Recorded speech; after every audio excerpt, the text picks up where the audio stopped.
বিভাগ বাস্তবায়নের জন্য আন্দোলন চলছে। নোয়াখালী মাইজদি ডিসি অফিস চুম্বনী সহ নোয়াখালীর উপজেলা ভিত্তিক আন্দোলন করেছে নোয়াখালীবাসী।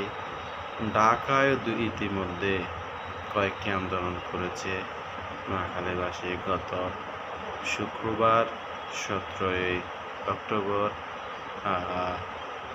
ঢাকা শাহবাগে আন্দোলন করেছে নোয়াখালী বসবাসরত শিক্ষার্থী, কর্মজীবী, ব্যবসায়ীরা এবং নোয়াখালীর পাশাপাশি অনেক মানুষ, যেটি আসলে শান্তিপূর্ণভাবে করেছে। আপনারা দেখেছেন নোয়াখালী বিভাগ আসলে দীর্ঘদিনের দাবি, যেটি এই জেলা প্রায় 200 বছর এরও বেশি অতিক্রম করেছে, যেটি আসলে পূর্ব থেকে নোয়াখালী বিভাগের অধিকার, যেটি আসলে দীর্ঘদিন ধরে আন্দোলন করে আসছে নোয়াখালীবাসী, আপনারা জানেন। কিন্তু কালের পরিক্রমায় এখন পর্যন্ত নোয়াখালী বিভাগ হয়নি। আপনারা ইতিমধ্যে জেনে খুশি হবেন, নোয়াখালী সিটি কর্পোরেশনের জন্য নোয়াখালী জেলা প্রশাসক মন্ত্রণালয়কে 2টি চিঠি পাঠিয়েছেন যেন নোয়াখালী সিটি কর্পোরেশন হয়।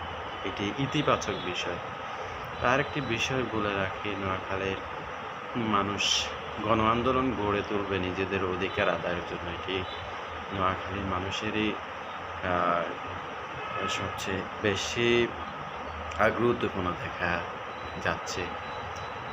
কারণ নোয়াখালীর মানুষ কখনো হাত মেনে নেয় না, হাতে চায় না।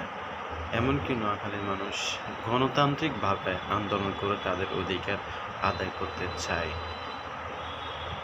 কিন্তু 2টি ন্যাক্কারজনক ঘটনা ইতিমধ্যে ঘটিয়েছে কুমিল্লা। এটি আসলে মেনে নেওয়া যায় না। নোয়াখালী এই আন্দোলনরত বাসে 2বার হামলা করেছে কুমিল্লার লোকজন। এটি আসলে সবচেয়ে ন্যাক্কারজনক ঘটনা। গণতান্ত্রিক দেশে আপনি আন্দোলন করতে না পারবেন, এটি আপনার অধিকার, কিন্তু আপনি গণতান্ত্রিক প্রক্রিয়ায় আন্দোলন করবেন। তো পরিশেষে বলে আন্দোলন করবেন